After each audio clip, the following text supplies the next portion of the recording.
You know that feeling when your own family makes you feel like an outsider? When every family gathering becomes a reminder that you're somehow different, somehow less than? Well, let me tell you about the day I discovered just how wrong they all were and how a single piece of paper didn't just change my life. It completely rewrote the story of who I am and where I belong.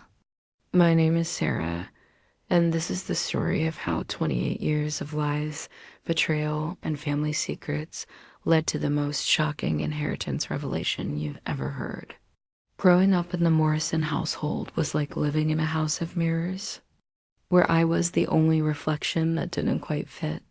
Every morning, I would wake up in the smallest bedroom on the third floor, a cramped space that had once been a servant's quarters, while my siblings enjoyed spacious rooms on the second floor with views of the family's expansive gardens. My parents, Robert and Margaret Morrison, had 3 children, or so everyone believed. There was James, the golden boy who could do no wrong, always perfectly dressed in designer clothes and perfectly mannered in every social situation. Then came Elizabeth, the princess of the family, beautiful and graceful, who seemed to float through life effortlessly, attending the best schools and the most exclusive social events. And then there was me, Sarah, the adopted daughter who never quite measured up to the Morrison standard, no matter how hard I tried. From the moment I could understand words, I was reminded of my place in the family hierarchy with a consistency that was both cruel and calculated. Sarah, you should be grateful we took you in, my mother would say whenever I dared to complain about the obvious favoritism that permeated every aspect of our family life. Not everyone would have given you such opportunities. The opportunities she spoke of were hand-me-down clothes from Elizabeth that never quite fit my frame, the smallest bedroom in the house that doubled as storage space for Christmas decorations, and the constant reminder that I was there out of charity, not love. While James and Elizabeth received new cars for their 16th birthdays, I was given a bus pass and told to be thankful for the transportation. While they enjoyed family vacations to Europe and the Caribbean, I was left with the housekeeper during summer breaks, told that the family needed alone time to bond properly. But here's where it gets interesting, and trust me, you're going to want to hear this part because it changes everything you think you know about family loyalty and hidden truths. My grandfather, William Morrison, was different from the rest of the family in ways that I couldn't understand at the time, but that would later prove to be the key to everything. He was the patriarch of the Morrison Empire, a man who had built a fortune in real estate and investments starting from absolutely nothing. Arriving in America as a young immigrant with empty pockets and unlimited determination, he had built shopping centers, apartment complexes, and office buildings across 3 states, accumulating wealth that most people could only dream of. But for some reason I never understood, he treated me differently than the rest of the family. Treated me while my parents and siblings made me feel like an unwelcome guest at my own family's table. Grandpa William always made me feel like I belonged, like I had a rightful place in the Morrison legacy. Every Sunday, when the family gathered for dinner at the Morrison estate, a sprawling mansion that had been in the family for 3 generations and sat on 50 acres of meticulously maintained grounds, the dynamics were always the same, played out like a theatrical performance where everyone knew their roles. James would regale everyone with stories of his latest business successes, his voice booming with confidence as he described deals he had closed and contacts he had made in the business world. Elizabeth would charm everyone with her tales of social events and romantic conquests, her laughter tinkling like expensive crystal as she described charity galas and weekend getaways with the city's most eligible bachelors. And I would sit quietly at the far end of the massive dining table, hoping not to draw attention to myself, trying to become invisible while simultaneously hoping someone would notice me and include me in the conversation. But Grandpa William, he would always find a way to include me in the conversation, to ask about my work as a teacher, to show genuine interest in my life in ways that made me feel valued and heard. "Tell me about your students, Sarah," he would say, his eyes lighting up with genuine curiosity. "What are you teaching them? How are you helping them grow?"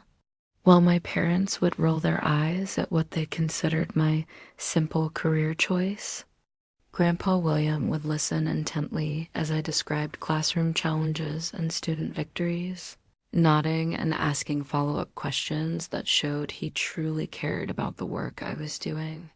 He would tell me stories about his own childhood, about coming to America with nothing and building everything through hard work and determination. "The most important thing in life, Sarah," he would say, "is not what you accumulate, but what you contribute. Money is just a tool. Character is what matters." These conversations were like precious gems in an otherwise difficult family dynamic. Moments when I felt seen and valued for who I was, rather than criticized for who I wasn't. Now, I know what you're thinking. You're probably wondering why I continued to subject myself to this treatment year after year, holiday after holiday. The truth is more complicated than simple masochism or family loyalty. Despite everything, they were the only family I knew. I had been adopted as a baby, and I had no memory of my life before the Morrisons, no knowledge of my biological parents, or my original circumstances. They had given me a home, an education, and a name. I felt obligated to be grateful, even when gratitude was the last thing I felt. There was also a part of me that kept hoping things would change, that somehow I would find a way to earn their love and acceptance, that if I just tried hard enough, worked hard enough, succeeded enough, they would finally see me as a real member of the family. But every attempt I made to prove myself seemed to backfire. When I graduated summa cum laude from college with a degree in elementary education, my parents' response was lukewarm at best. "That's nice, dear," my mother said, barely looking up from her magazine. "Though I don't understand why you chose such a limiting career path." When I received recognition for my innovative teaching methods and was featured in the local newspaper, James made a joke about how I was finally getting my 15 minutes of fame. When I volunteered to help organize Elizabeth's engagement party, offering to handle the invitations and decorations, I was told that they had already handled everything and my help wasn't needed. The tension in our family reached its peak. During my late 20s, when the contrast between my life and my siblings' lives became even more stark and painful. James had just gotten married to a woman from another wealthy family in a ceremony that cost more than most people's houses, with flowers flown in from Holland and a reception that looked like something out of a fairy tale. The wedding was covered in the society pages with photographs of the happy couple surrounded by hundreds of guests in designer gowns and custom-tailored tuxedos. Elizabeth had announced her engagement to a successful lawyer who had proposed with a diamond ring that could have funded a small school, and wedding preparations were already underway for what promised to be an even more extravagant affair. And me? I was still single, still teaching at the local elementary school, still living in a small apartment downtown that I could barely afford on my teacher's salary, still the disappointment of the Morrison family. My dating life was a series of failed relationships with men who either couldn't understand my family dynamics or who were interested in me only because of my connection to the Morrison name and fortune. I had learned to be suspicious of anyone who showed interest in me after discovering that several previous boyfriends had been more interested in gaining access to the Morrison social circle than in building a genuine relationship with me. "When are you going to do something with your life, Sarah?" My mother asked me one particularly painful Sunday dinner, her voice carrying that familiar tone of disappointment and barely concealed contempt. Your siblings are building empires, creating legacies, making something of themselves. What are you doing? Teaching other people's children for pennies, living in that tiny apartment like a college student. You're 28 years old. When are you going to grow up and contribute something meaningful to this family? The words stung because they were designed to. My mother had a way of making my chosen profession sound like a character flaw rather than a calling, of making my modest lifestyle seem like a personal failing rather than a choice based on my values and circumstances. The implication was clear. I was a disappointment, a burden, a family member who had failed to live up to the Morrison standard of success and achievement. Grandpa William, who had been unusually quiet that evening, suddenly spoke up with more force than I had heard from him in months. Teaching is one of the most important professions in the world, Margaret. Sarah is shaping young minds, building the future generation, creating leaders and thinkers and dreamers. That's more valuable than any business deal or social connection. That's more important than any amount of money in the bank. His defense of me was unexpected and heartwarming, but it also seemed to irritate my parents even more, as if his support of me was somehow a criticism of their treatment of me, which of course it was. The uncomfortable silence that followed was broken only by the clinking of silverware against china and the distant sound of the grandfather clock chiming in the hallway. James cleared his throat and tried to change the subject to safer ground, but the damage had been done. The family dynamics had been exposed, and everyone knew that Grandpa William had chosen sides in a conflict that had been brewing for years. That night, as I was preparing to leave the family dinner early, as I often did to avoid further humiliation and uncomfortable conversations, Grandpa William pulled me aside into his study, a room that smelled of leather and old books and the kind of wisdom that comes from decades of experience. "Sarah, I want you to know something," he said, his voice lower than usual, his eyes more serious than I had ever seen them. "You belong here more than anyone realizes, more than you realize. This family, this legacy, this name, it all means something because of people like you, not in spite of people like you." At the time, I thought he was just being kind, trying to make me feel better after another difficult evening with the family. I hugged him goodbye and thanked him for always being in my corner, for always making me feel valued and important. I had no idea that this would be one of the last conversations I would ever have with him, and I certainly had no idea that his words carried deeper meaning than I could possibly imagine. But let me tell you what happened next, because this is where the story takes a turn that nobody, and I mean nobody, saw coming. 3 months after that conversation, on a cold Tuesday morning in November, Grandpa William passed away suddenly from a massive heart attack while working in his garden.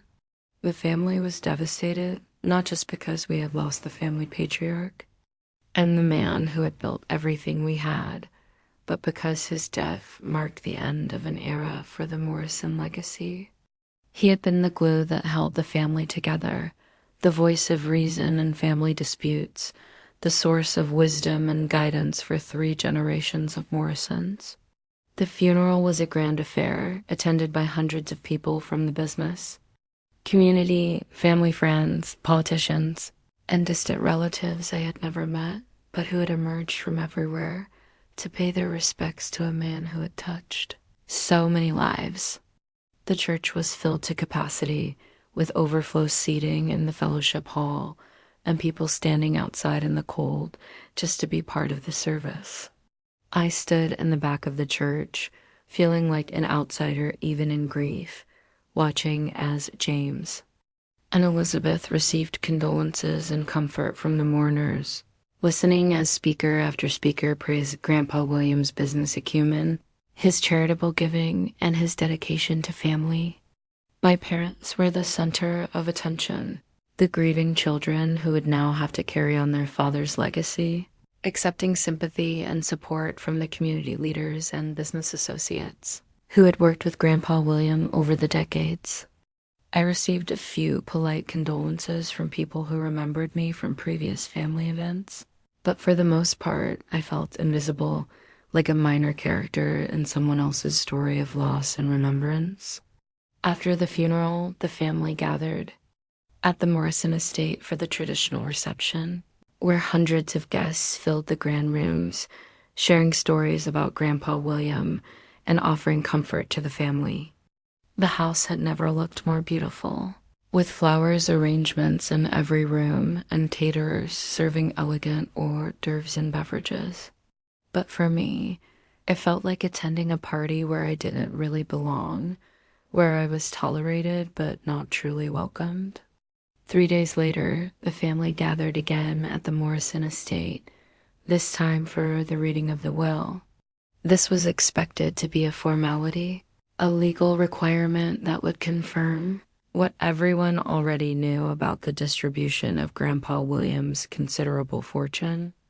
Everyone knew that the vast Morrison empire would be divided among his children and grandchildren, according to traditional family lines and business succession plans that had been discussed for years. James, as the eldest grandson and the one who had shown the most interest in the family business, working summers at the company offices and attending board meetings as an observer, was expected to inherit the majority of the estate and take over as the head of the family business empire. He had been groomed for this role his entire life, educated at the best business schools, and introduced to all the key players in the family's various enterprises. Elizabeth would receive a substantial portion as well, enough to maintain her lifestyle and social position, plus various family heirloom jewelry and art pieces that had been passed down through generations of Morrison women.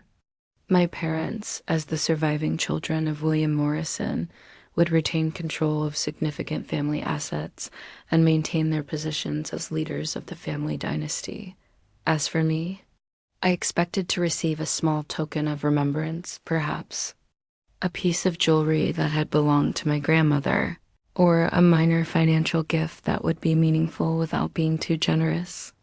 After all, I was the adopted granddaughter, the one who had never quite fit in, the one who had chosen a modest career over the family business ambitions. I was grateful to be included at all, honestly. Many adopted children receive nothing when non-biological family members pass away, and I had no legal claim to anything since I had been informally adopted rather than through legal channels. The family lawyer, Mr. Henderson, had been handling the Morrison family's legal affairs for over 30 years. He was a distinguished man with silver hair and kind eyes, impeccably dressed in a navy suit that spoke of old money and established traditions. He had always treated me with more respect than my own family did, remembering my name at family gatherings, asking about my teaching career, and including me in conversations in ways that made me feel seen and valued. He had drawn up business contracts, handled real estate transactions, and managed legal affairs for the Morrison Empire since before I was born. On the day of the will reading, he gathered us all in Grandpa William's study, the same room where my grandfather had pulled me aside for our last conversation. The room felt different now, heavier somehow, filled with the weight of impending change and the finality of death. Family photographs lined the mantelpiece, including several that featured me alongside my siblings, evidence of my place in the family that I had always questioned. The leather-bound books that lined the walls seemed to watch us, silent witnesses to the family drama that was about to unfold.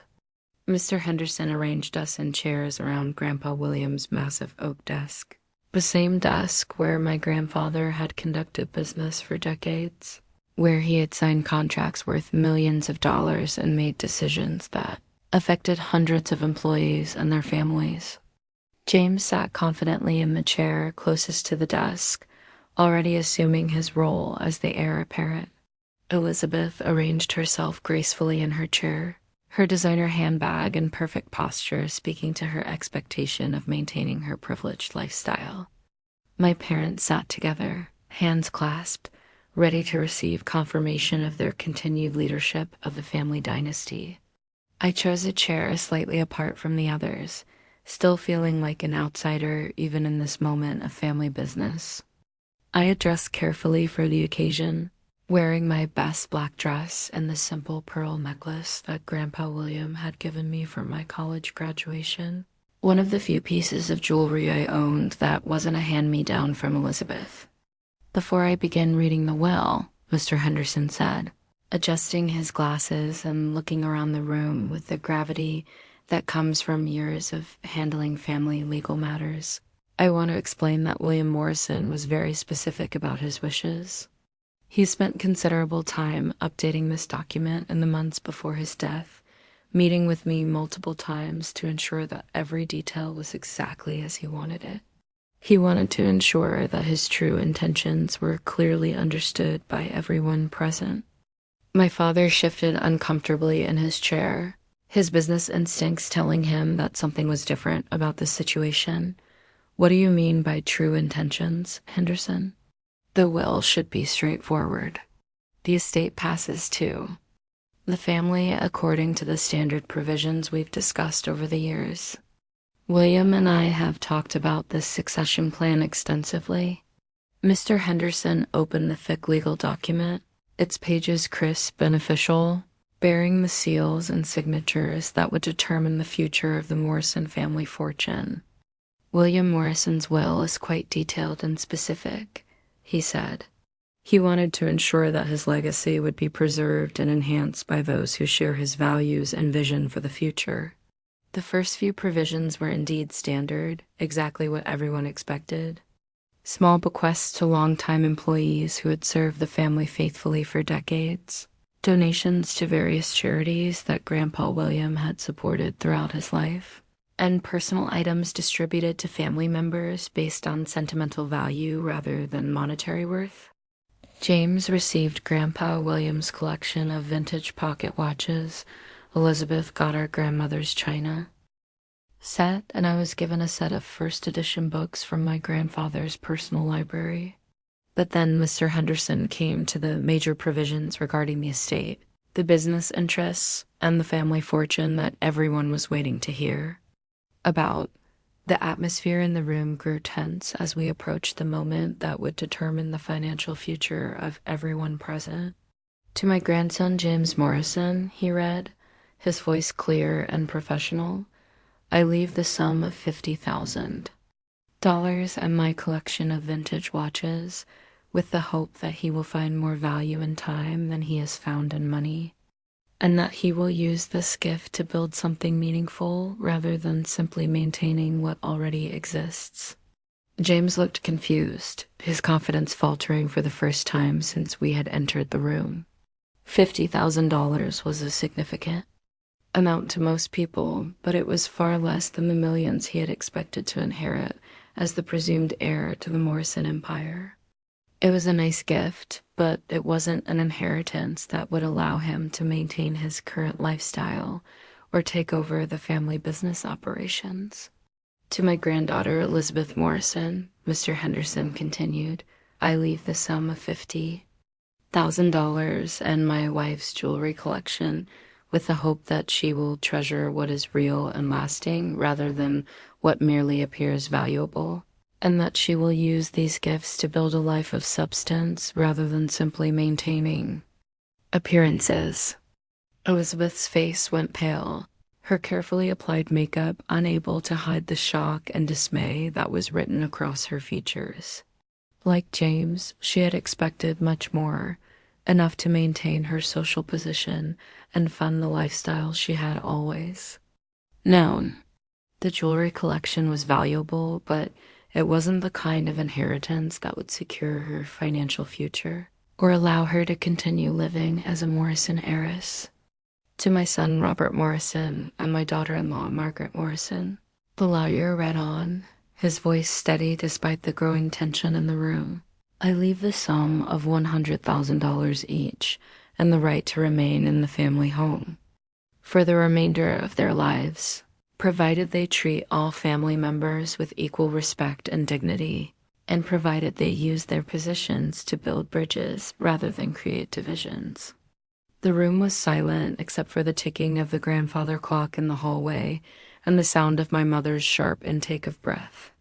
The amounts mentioned so far totaled only $300,000, a fraction of Grandpa Williams' multi-million-dollar estate. Where was the rest of the money? Where were the business interests, the real estate holdings, the investment portfolios that formed the backbone of the Morrison fortune? Mr. Henderson looked directly at me before continuing to read, his eyes holding a mixture of sympathy and anticipation that I couldn't understand at the time. And to my beloved granddaughter, Sarah Morrison, who has shown me what it means to have integrity, compassion, and strength in the face of adversity, who has chosen to build others up rather than tear them down, who has demonstrated the values that I hope the Morrison name will stand for in the future, I leave the remainder of my estate. The words seemed to echo in the room, but I couldn't quite process what I was hearing. The remainder of his estate, what did that mean exactly? How much was the remainder? This includes, Mr. Henderson continued, his voice gaining strength as he read the specific details, all business interests in Morrison Enterprises and its subsidiary companies, all real estate holdings, including commercial and residential properties, all investment portfolios and financial accounts, and all liquid assets, totaling approximately $12 million. I want you to imagine, if you can, the silence that followed that statement. It wasn't just quiet. It was the kind of silence that seems to suck all the air out of a room. The kind of silence that makes your ears ring and your heart pound. Felt like I was floating outside of my body, watching this scene unfold from somewhere else entirely, unable to believe that I had heard correctly. $12 million. The granddaughter who didn't belong. The adopted child who was constantly reminded of her place. The family disappointment who had chosen teaching over business success had just inherited virtually everything.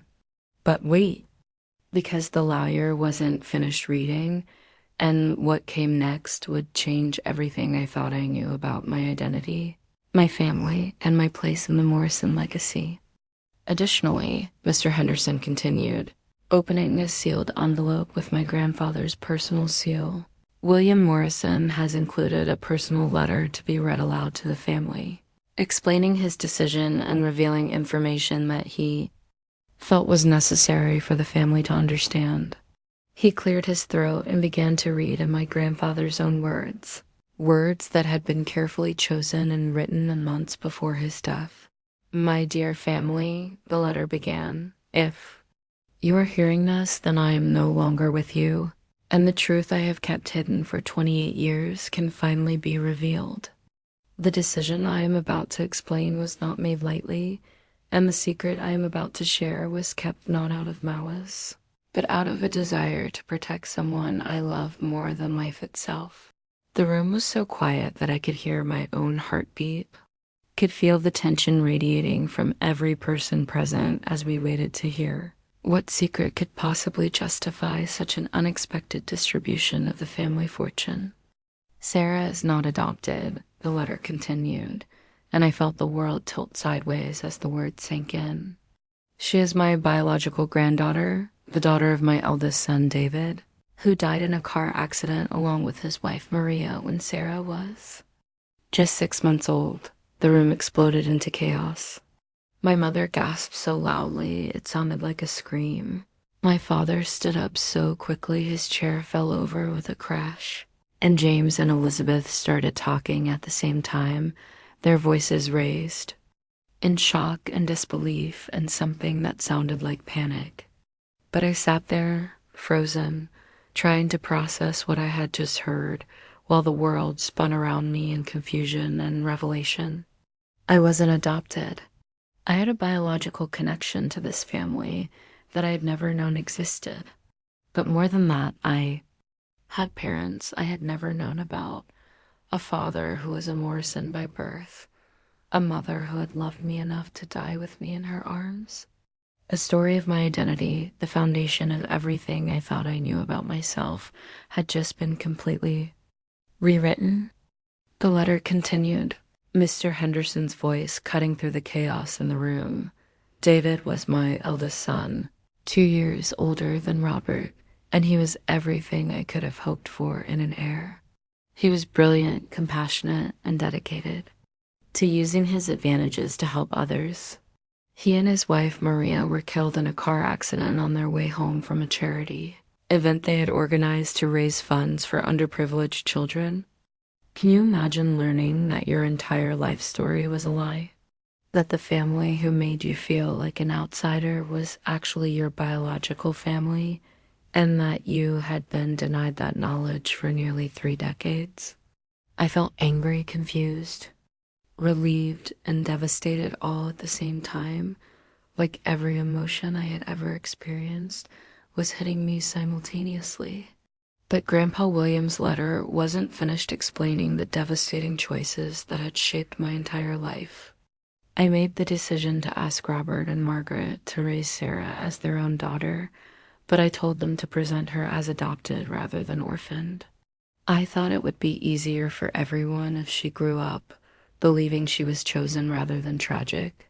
I see now that this was a terrible mistake, as I have watched Sarah be treated as less than equal in her own family, denied the love and acceptance that should have been her birthright. My father found his voice first, his words coming out in a rush of anger and confusion. "This is impossible," he said, his face red with emotion. "You're telling us that Sarah is David's daughter? That she's been our niece all along? Why weren't we told the truth? Why was this kept secret? We could have raised her properly if we had known she was family." Mr. Henderson looked at my father with the kind of professional calm that comes from years of delivering difficult news to grieving families. According to William's notes and our conversations over the years, he made that decision because he was concerned about how the family dynamics might change if Sarah knew she was an orphan rather than chosen. He wanted her to feel wanted rather than pitied. However, he came to deeply regret that decision as he watched how she was treated over the years. The letter continued with even more devastating revelations about my family's failure to love and protect me. Robert and Margaret, Grandpa William had written, "I am profoundly disappointed in how you have raised Sarah. Instead of treating her as the precious gift she was, you treated her as a burden. Instead of celebrating her differences, you used them to make her feel inadequate.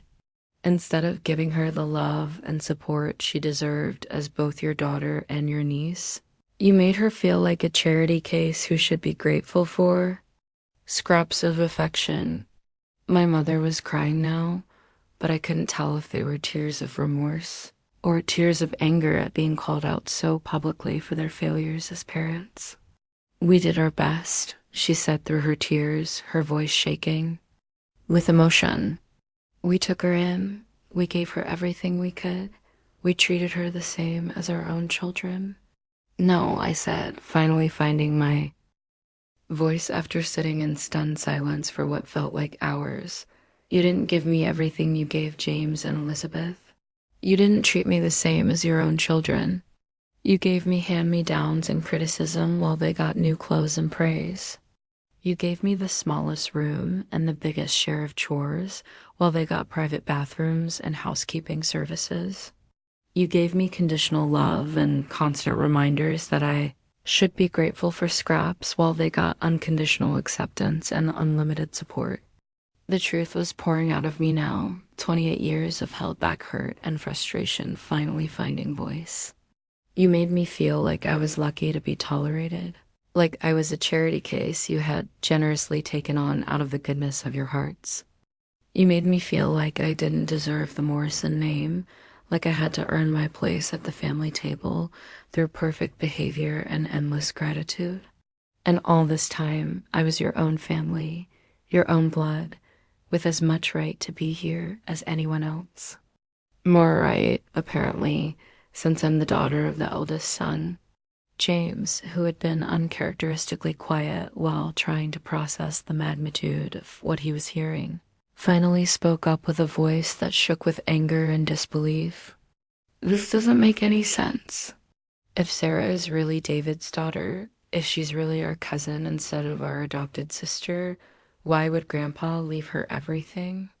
Why not divide it equally among all the grandchildren? Why does being David's daughter make her more deserving than we are?" Mr. Henderson referred back to the letter, his finger tracing the lines of my grandfather's careful handwriting. "William addresses that question specifically and at length. He writes, 'I am leaving the majority of my estate to Sarah, not just because she is David's daughter, though that connection is important, but because she has proven herself worthy of it in ways that my other grandchildren have not. She has shown character, integrity, and strength in the face of adversity. She has chosen to build others up rather than tear them down. She has demonstrated the values that I hope the Morrison name will stand for in the future. But here's the part that really got to me, the part that made me understand just how much my grandfather had been paying attention all these years, how carefully he had been watching and evaluating all of his grandchildren. The letter continued with observations that cut to the heart of who we all were as people.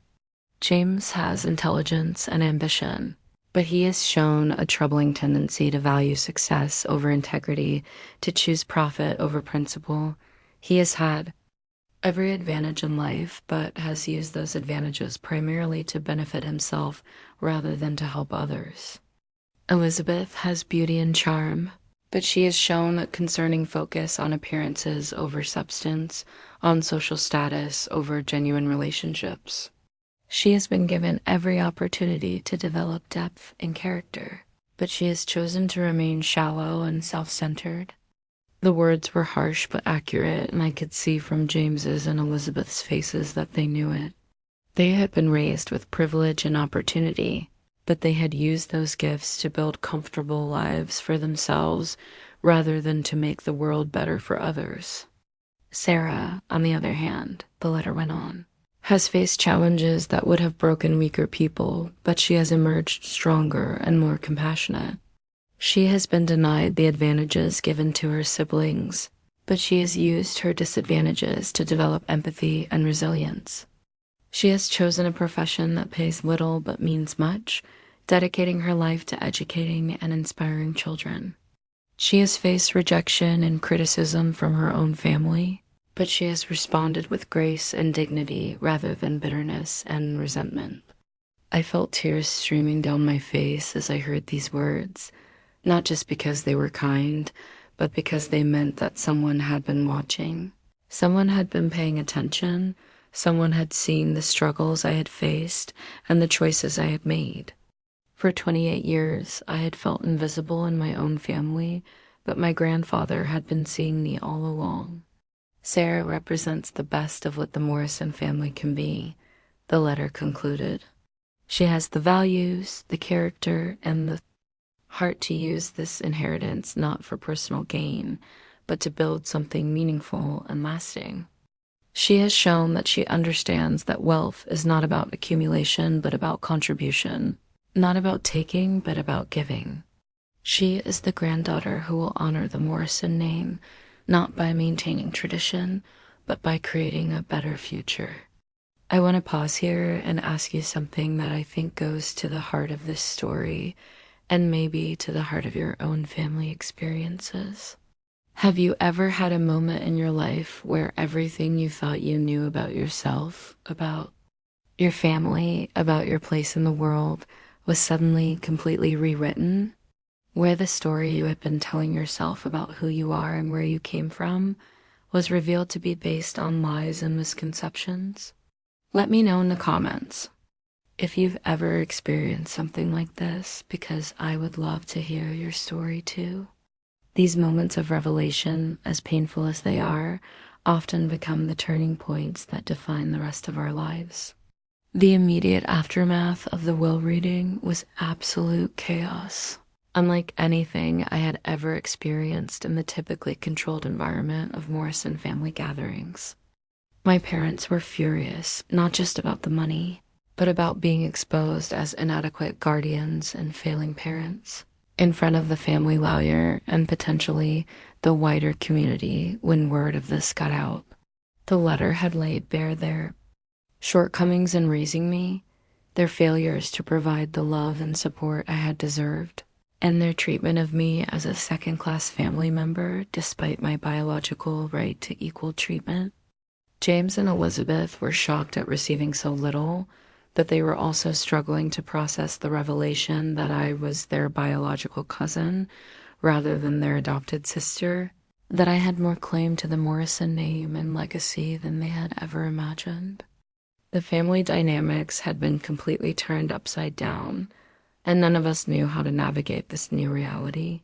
And me, I was trying to figure out how to move forward with this new understanding of my identity and this incredible responsibility that had been placed on my shoulders.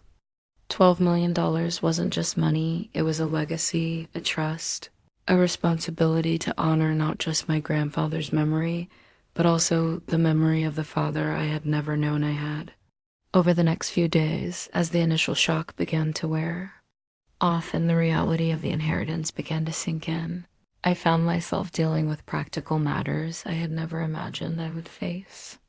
There were lawyers to meet with, business managers to interview, financial advisors to consult, and investment portfolios to review. The Morrison family fortune was complex, spread across multiple companies, real estate holdings, and investment. Accounts that required active management and strategic decision-making. But the story doesn't end there, because the legal and financial complexities were nothing compared to the emotional and relational challenges that followed. Over the next few weeks and months, as word of the inheritance spread through our social circles and the business community, the family dynamics shifted in ways I never could have predicted. Some family members tried to suddenly become friendly, hoping to repair relationships they had neglected for years and position themselves for future financial benefits. Others became even more resentful, feeling that I had somehow stolen what was rightfully theirs, that I had manipulated my grandfather or taken advantage of his favoritism.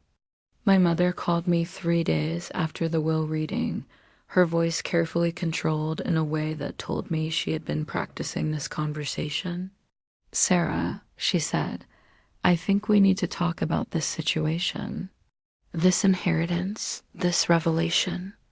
About your parentage, it changes things for all of us. Perhaps we can work out some kind of arrangement where the inheritance is shared more equally among the family. After all, we're all Morrisons, we're all family." I couldn't help but laugh, though there was no humor in it. "Mom," I said, using the title that felt strange and hollow now that I knew the truth about our relationship. "For 28 years, you've been telling me that I should be grateful for what I was given, that I shouldn't expect equal treatment because I wasn't really family.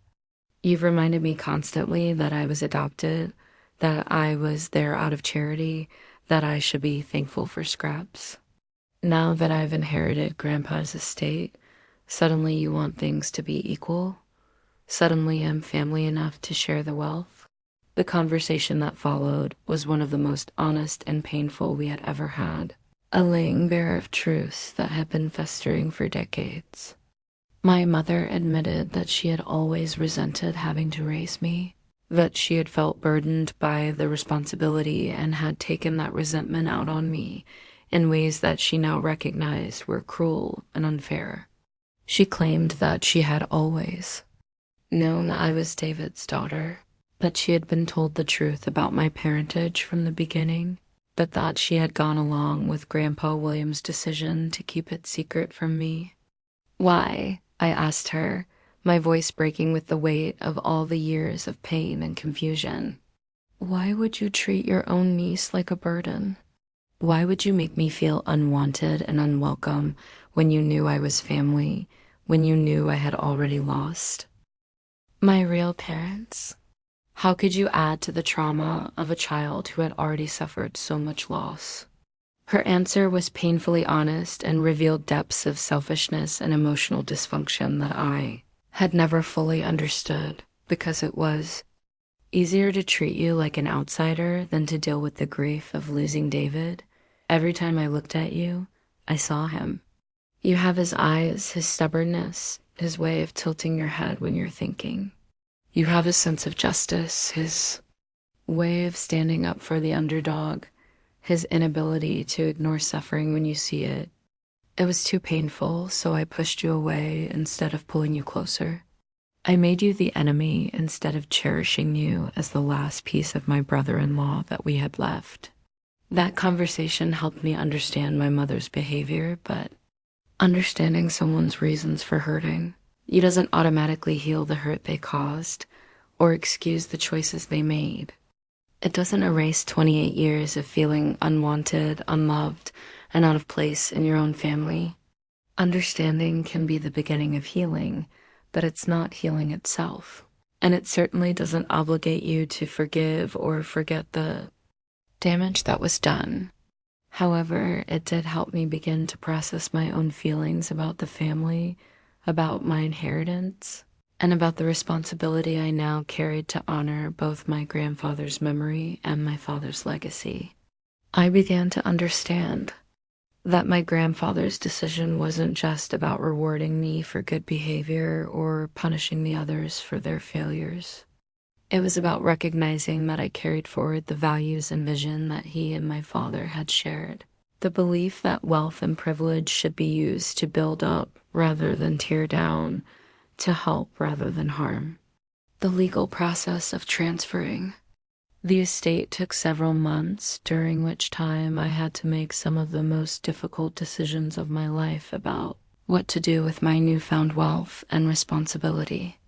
Grandpa William's business interests were extensive and complex, including real estate developments across 3 states, investment portfolios that required active management, and several small companies that employed hundreds of people whose livelihoods now depended on the decisions I would make.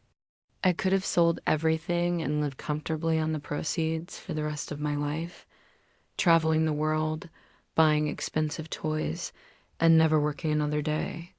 Many people in my situation would have chosen exactly that path, and no one would have blamed me for it. The inheritance was legally mine, and I had the right to do whatever I wanted with it. But that didn't feel right, and it wouldn't have honored the memory of the grandfather who had chosen me for this responsibility, or the father I was just beginning to learn about. Instead, I decided to honor their memory by using the inheritance to build something positive, something that would make a real difference in the world and create a legacy that future generations could be proud of. I spent weeks meeting with financial advisors, business consultants, and lawyers, learning about the various enterprises I now owned and the responsibilities that came with them. The Morrison business empire included shopping centers, apartment complexes, office buildings, and investment portfolios, but it also included something I hadn't expected: a history of community involvement and charitable giving that my grandfather had kept relatively quiet about during his lifetime. I discovered that Grandpa William had been quietly funding scholarships for underprivileged students, supporting local food banks, and contributing to community development projects for decades. He had never sought recognition for this philanthropy, never demanded that buildings be named after him or that his charitable contributions be publicized. He had simply been using his wealth to make his community better, one family at a time, one child at a time, one neighborhood at a time. This discovery helped me understand what he wanted me to do with the inheritance, and it also helped me begin to understand the father I had never known. I asked Mr. Henderson to help me access more information about David, my biological father, and what I learned changed my understanding of myself and my place in the Morrison legacy even more profoundly. David Morrison had been a remarkable man, Someone who could have easily coasted on his family's wealth and privilege, but who had chosen instead to use his advantages to help others. He had graduated from law school with the intention of going into corporate law, following the family tradition of building and protecting wealth. But after spending a summer volunteering at a legal aid clinic, he had changed direction completely, choosing to work with underprivileged communities and using his legal skills to fight for social justice. He had met my mother, Maria, while volunteering at a community center in an underserved neighborhood. She had been a social worker, dedicated to helping families in crisis, and according to everyone who knew them, they had been deeply in love and completely committed to using their lives to make a difference in the world. They had been on their way home from a charity fundraiser when the drunk driver ran the red light that ended both their lives and left me an orphan at 6 months old. Reading about my father's work and his values, I began to understand where my desire to teach and help children had come from. It wasn't just a career choice. It was a genetic inheritance, a calling that had been passed down through my DNA, along with my eye color and my stubborn streak. My grandfather had seen David's values in me, and that's why he had trusted me with the family fortune.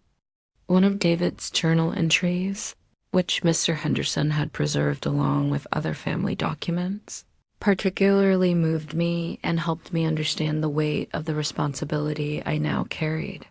He had written, "I want to make a difference in the world, not just make money. I want to build something that matters, something that helps people become their best selves. Money is just a tool, and if you're not using your tools to build something better, then what's the point of having them? I want to create a legacy that my children will be proud of, something that will make the world better long after I'm gone." Reading those words, written by a father I had never known, but whose values I had somehow inherited, I realized that my grandfather had seen David's dreams in me, and that's why he had entrusted me with the means to make those dreams reality. The inheritance wasn't just money. It was a sacred trust, a responsibility to continue the work that my father had begun and that my grandfather had supported throughout his life.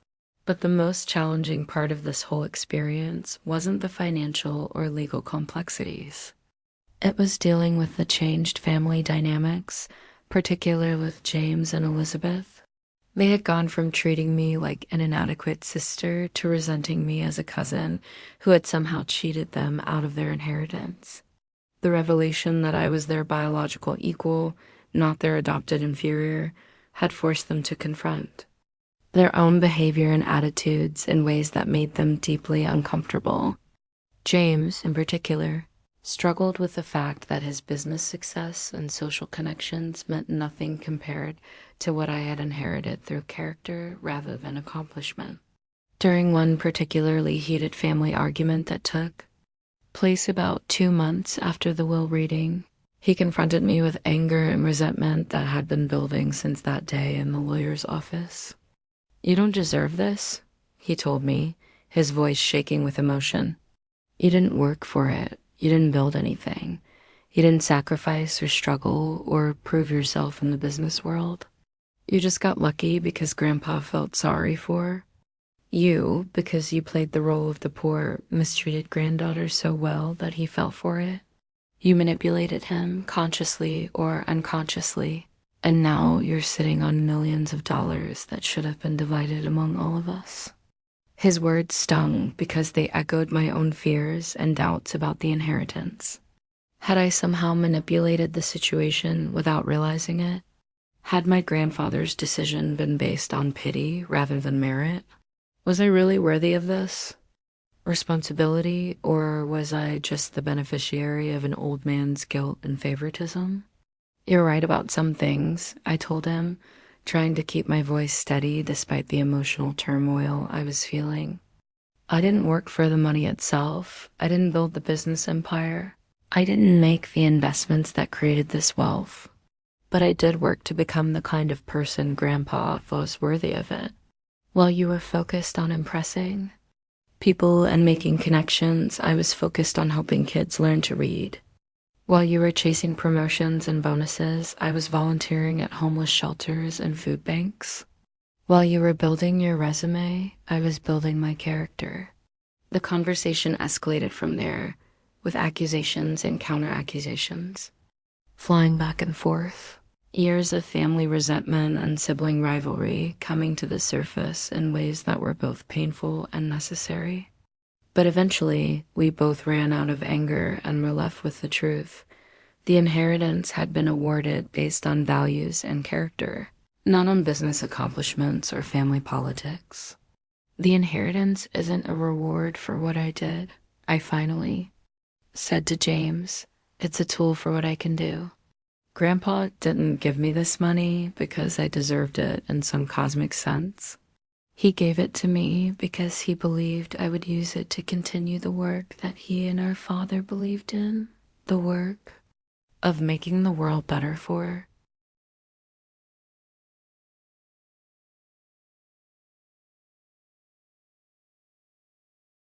people who need help and hope. Elizabeth's reaction was different, but equally painful to navigate.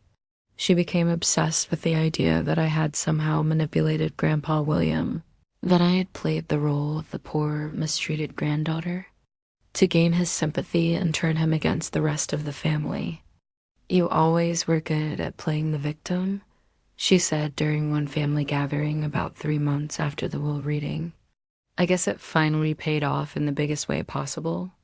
Her words cut deeply because they attacked not just my integrity, but my authentic experience of pain and struggle within the family. Yes, I had been mistreated, but I had never exaggerated that mistreatment or used it to manipulate anyone.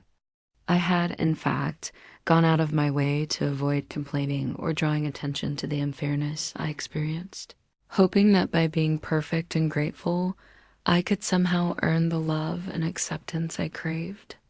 Elizabeth, I said to her, I never played the victim because I never wanted to be the victim. I wanted to be your sister, your equal, your friend. I wanted to belong in this family, not stand apart from it. If Grandpa saw how I was treated, it's because the treatment was visible, not because I was advertising it or manipulating the situation. But her resentment ran deeper than just the money, I realized.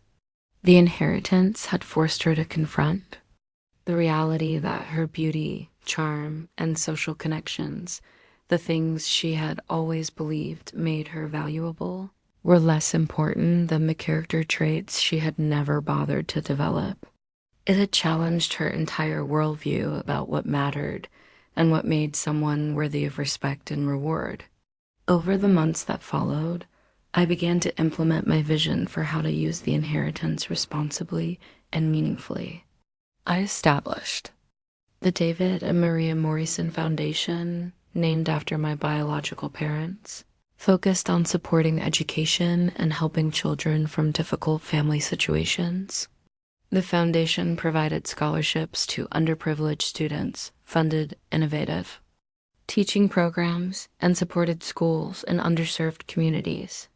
I used part of the real estate portfolio to create affordable housing options for teachers, social workers, and other essential workers whose salaries often make it difficult to live in the communities they serve. I kept the family business running, but one changed the company culture to focus on employee well-being, fair wages, and community investment rather than just profit maximization. Every decision I made was guided by the question, what would make David and Grandpa William proud? I tried to use the wealth not as a personal piggy bank, but as a tool for building the kind of world they had envisioned. A world where advantage and privilege are used to lift others up rather than to maintain artificial barriers and inequalities. One of the most rewarding aspects of managing the inheritance has been the Education Foundation and seeing the direct impact it has on individual lives. We've provided scholarships to hundreds of students who otherwise wouldn't have been able to afford college, and many of them have gone on to become teachers, social workers, doctors, and community leaders themselves. Every time I see a child's face light up when they master a new skill or discover a passion for learning, I think about my grandfather and my father and how proud they would be of what we're building together. But I also think about the broader implications of what this inheritance has taught me about family, belonging, and the true meaning of legacy. For 28 years, I believed that I didn't belong in the Morrison family because I was different, because I was adopted, because I didn't share their values or priorities. It turns out that I belonged more than anyone because I did share the values that mattered most, the values that had originally built the Morrison legacy and that my grandfather wanted to see continued. The family relationships have slowly begun to heal, though they'll never be the same as they were before the revelation. My parents have made genuine efforts to treat me as an equal family member, though it sometimes feels forced and awkward after decades of established patterns. We're all learning to navigate this new dynamic where I'm no longer the poor relation, but rather the family member with the most resources and influence. My relationship with Margaret, who I still think of as my mother despite learning the truth about my parentage, has been particularly complex to navigate. She has apologized for her treatment of me over the years, and I believe her regret is genuine. But apologizing for decades of emotional damage doesn't automatically repair that damage. And building a healthy adult relationship requires more than just acknowledgement of past mistakes. I wish I could go back and do things differently, she told me during one of our conversations about 6 months after the will reading. I wish I had been strong enough to see past my own grief and give you the love you deserved. I wish I had celebrated you instead of resenting you, embraced you, instead of pushing you away.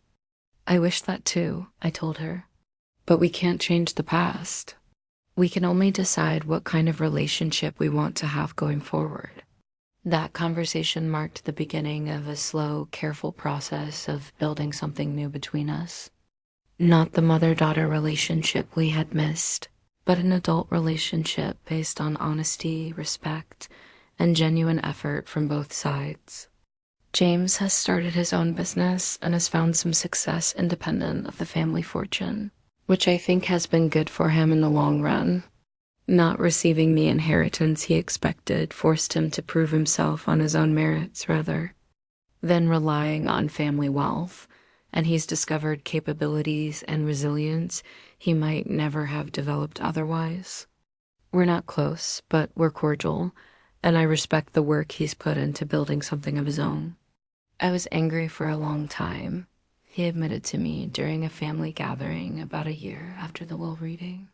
Angry at you, angry at Grandpa, angry at the whole situation. But I realize now that getting everything handed to me wouldn't have been good for me. I needed to learn how to build something myself, how to fail and get back up, how to earn respect rather than just expecting it. Elizabeth has struggled more with the changes, finding it difficult to adjust her lifestyle expectations and accept that she's no longer the princess of the family. However, she's started volunteering with some of the programs funded by the foundation, and I see glimpses of the person she could be when she's not focused on status and appearances. Working with underprivileged children has begun to give her a sense of purpose that her previous social activities never provided. Never understood what you saw in teaching, she told me after spending a day helping with a literacy program at an underserved elementary school. But watching those kids learn to read, seeing how excited they get when they figure out a new word, it's actually incredible. I felt more useful in one afternoon than I did in years of charity galas and social events.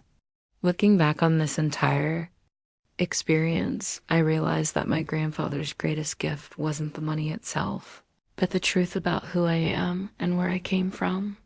Learning that I was David's daughter, that I had a biological connection to the Morrison family, helped me understand parts of myself that had never made sense before.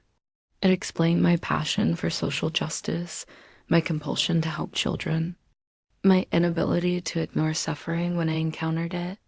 But more importantly, it helped me understand that belonging isn't just about blood relations or legal documents or shared genetics. It's about shared values, mutual respect, and genuine care for one another. My grandfather understood this, which is why he saw that I belonged in the family even when other family members didn't, even when I didn't see it myself. The inheritance has given me opportunities I never could have imagined, but it's also given me responsibilities that I take very seriously. Every decision I make with the family fortune is made with the understanding that it affects not just me, but the employees who depend on the businesses for their livelihoods, the students who benefit from the foundation's programs, the families who live in our affordable housing developments, and the communities where we invest and operate. I still teach, though now I teach part-time and spend most of my energy developing educational programs through the foundation and managing the family business interests in ways that align with my values. I love being in the classroom, working with kids, helping them discover their potential and develop the confidence to pursue their dreams. It keeps me grounded and reminds me why I'm doing this work, why the inheritance matters beyond just the numbers and bank accounts. Sometimes people ask me if I'm angry about the years of mistreatment, if I resent my parents and siblings for making me feel like an outsider when I was actually more of an insider than any of them. The answer is complicated and has evolved over the months and years since the will reading. I'm angry about the lost years, the missed opportunities for genuine family connection, the unnecessary pain that could have been avoided if the truth had been told from the beginning and if basic human decency had been practiced consistently. But I'm also grateful in a strange way for the strength I developed during those difficult years. Being treated as less than equal taught me empathy for others who face discrimination and exclusion. Being denied privilege taught me to value what I earned through my own efforts rather than what was handed to me. Being made to feel different taught me to celebrate uniqueness rather than demand conformity, to see diversity as strength rather than division as weakness. The experience has also taught me profound lessons about the power of truth and the danger of well-intentioned deception. My grandfather kept the secret of my parentage for what he thought were good reasons, wanting to protect me from the pain of knowing I was orphaned rather than chosen. But that secret caused decades of unnecessary pain and confusion, not just for me, but for the entire family. Truth, even when it's difficult, is usually better than well-intentioned lies, because lies have a way of creating their own problems and causing their own damage. If you're someone who has ever felt like you don't belong in your own family, I want you to tell me about it in the comments because I know how isolating and painful that experience can be. I want you to know that your worth isn't determined by how others treat you, even when those others are people who are supposed to love you unconditionally. Your value comes from who you are, not from who accepts or rejects you, not from who sees your worth or who fails to recognize it.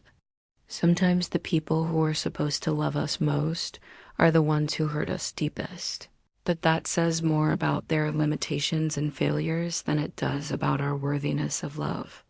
Family is supposed to be the place where you're accepted for who you are, where you're celebrated rather than criticized, where your differences are seen as gifts rather than problems to be solved.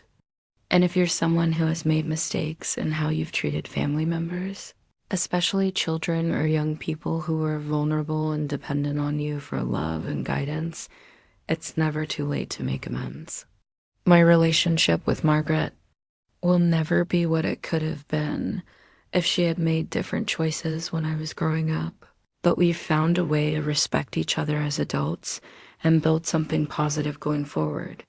Healing is possible even when the wounds run deep and the patterns are long established. It requires honesty, genuine remorse, consistent effort, and a willingness to do the hard work of rebuilding trust that was broken. It's not easy, and it doesn't happen quickly, but it's possible if both parties are committed to doing better. The Morrison family fortune is now being used to build the kind of legacy my grandfather and my father would have wanted. A legacy based on helping others achieve their potential rather than just accumulating wealth for its own sake. Every scholarship we provide gives a deserving student the chance to pursue dreams that seemed impossible before. Every affordable housing unit we build gives a working family the stability they need to focus on growing and thriving rather than just surviving. Every innovative teaching program we fund gives educators the tools and resources they need to inspire and educate the next generation of leaders and thinkers. This is what real wealth looks like, not the numbers in your bank account, but the positive impact you have on the world around you. The money my grandfather left me is just a tool, a means to an end, a way of turning values and vision into concrete action that makes a difference in people's lives. The real inheritance was the lesson about character, integrity, and the importance of treating others with dignity and respect, especially those who are vulnerable or different or struggling to find their place in the world. When my family said, I didn't belong, they were wrong about what belonging really means. I belonged not because of blood or legal documents or shared genetics, though those connections turned out to be more significant than anyone knew. I belonged because I shared the values that make a family truly strong: compassion, integrity, service to others, and the belief that privilege should be used to lift people up rather than keep them down. The will that left me everything wasn't just a legal document distributing financial assets. It was a recognition of who I had always been, even when others couldn't see it, even when I couldn't see it myself. It was a statement about what matters most in life and what kind of legacy is worth building and preserving. Today, the Morrison estate serves a purpose that would make both my grandfather and my father proud. The house that once made me feel like an outsider is now a place where we host events for the foundation, where scholarship recipients meet their mentors, where families come together to celebrate achievements and support each other through challenges. It's become what it always should have been, a home where everyone belongs, where differences are celebrated, where love is unconditional and support is unwavering. What do you think about this incredible story? Have you ever had an experience where you discovered something that completely changed how you understood your place in the world, your family, or yourself? Have you ever felt like an outsider in your own family, or have you ever realized that you misjudged someone's worth or potential? I'd love to hear your thoughts and your own stories in the comments below, because these experiences of revelation and transformation are what connect us as human beings.